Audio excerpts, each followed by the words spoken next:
hello, hello. This is your host, Anjalon, and welcome to Listen Radio.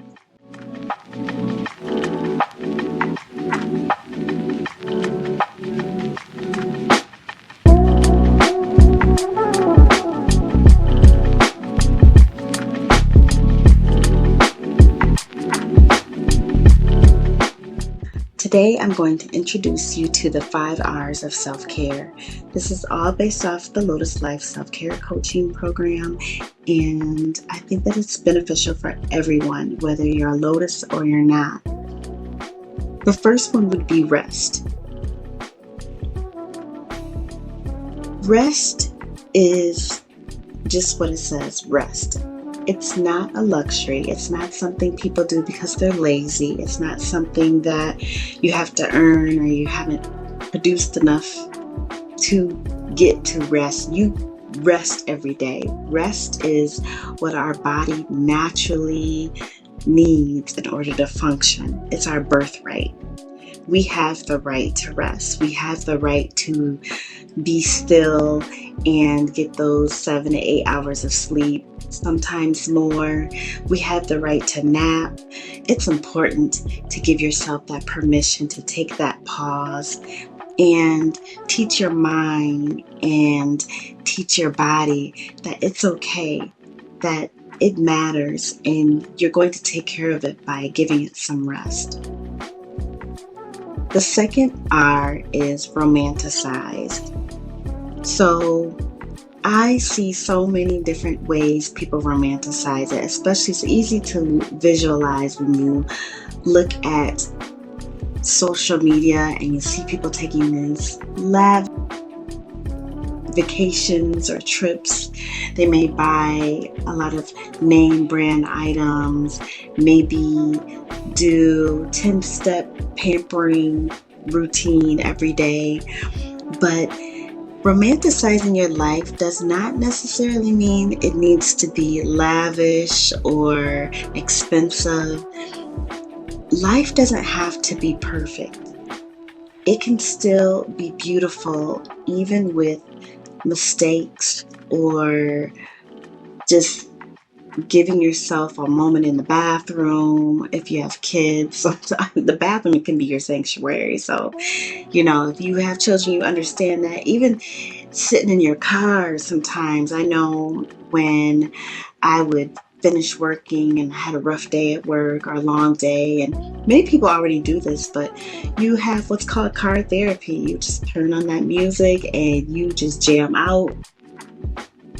Put on your favorite tunes or blast it on something ratchet or something that just gets you hyped up to get that energy out, because our body needs to release that. And why not play your favorite song while you're cooking dinner or driving home or cleaning up? Take time out your schedule to actually be alone and do something, whether that be doing something creative or going out to eat or grabbing a coffee and enjoying it outside, or exploring a new area or event that you have never experienced before, or even something that you have experienced with someone else before and you enjoyed it. Why not take yourself there? You enjoyed it. It's something you liked.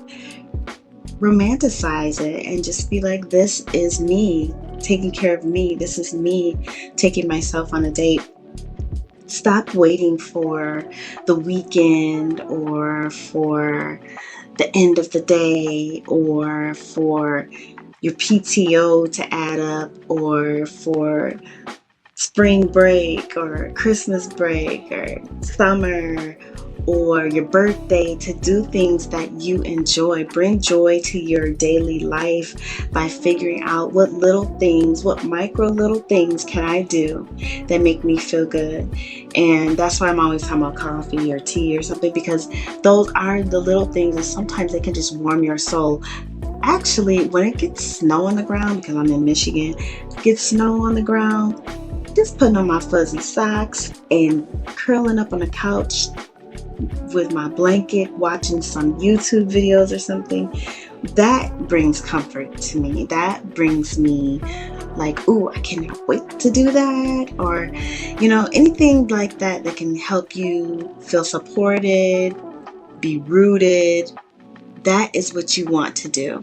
So ask yourself, am I doing things that I really enjoy, that bring me joy? If not, what is it that I would like to do, that I would like to do more often?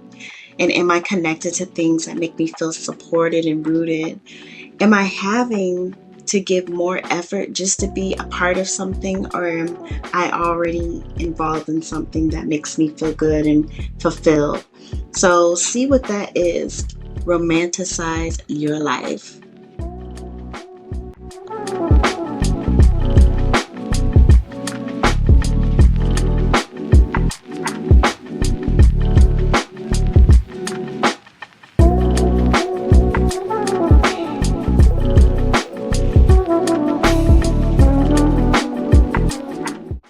The third R is to recharge. What does that mean to you, to recharge? Just think about that. When you're recharging, what does that look like?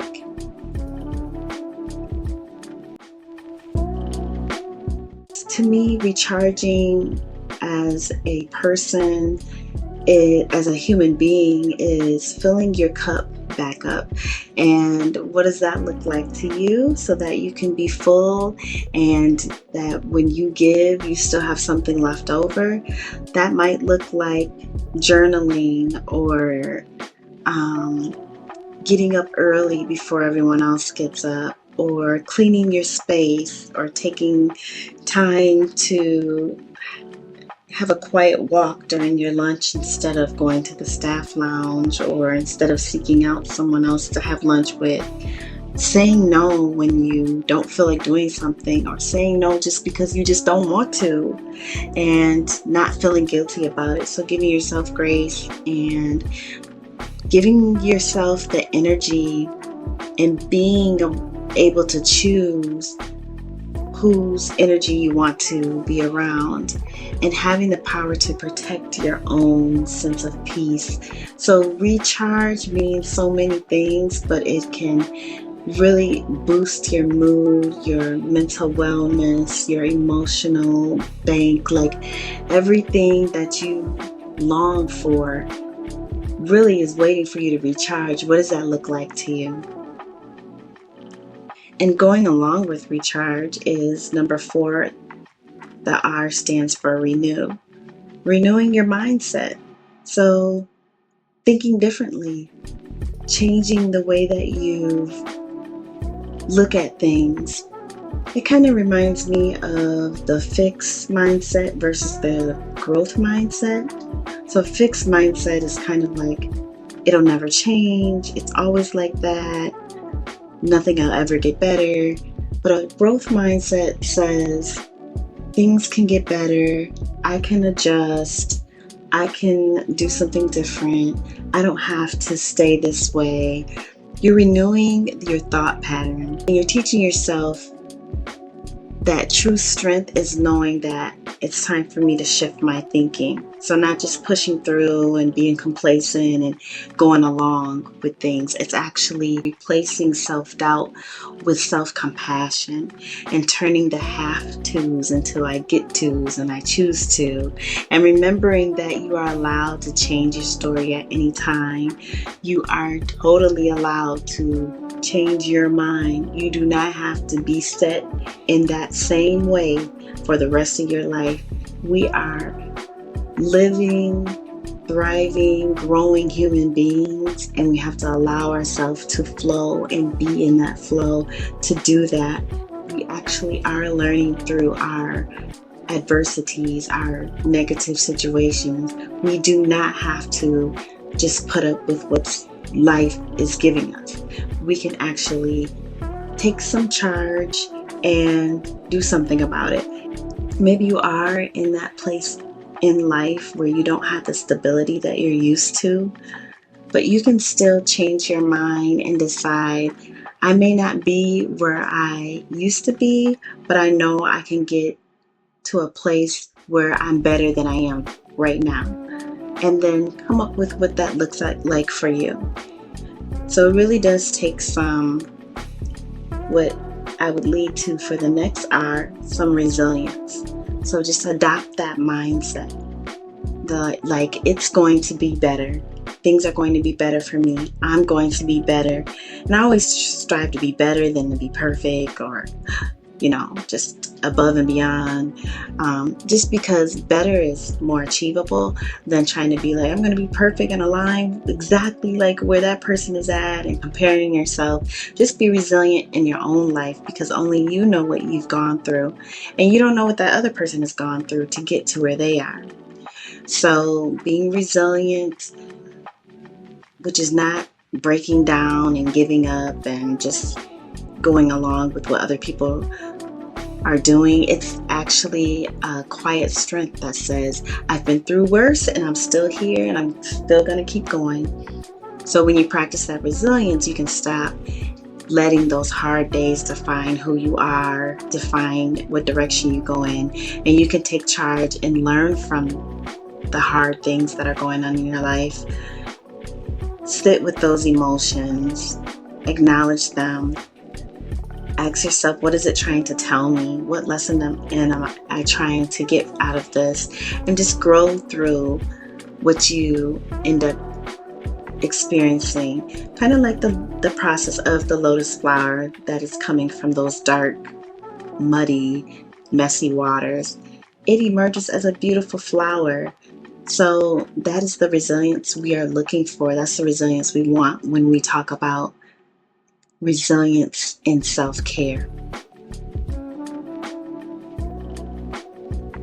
I just want you to know that you are seen and you are an important person, because as a human being,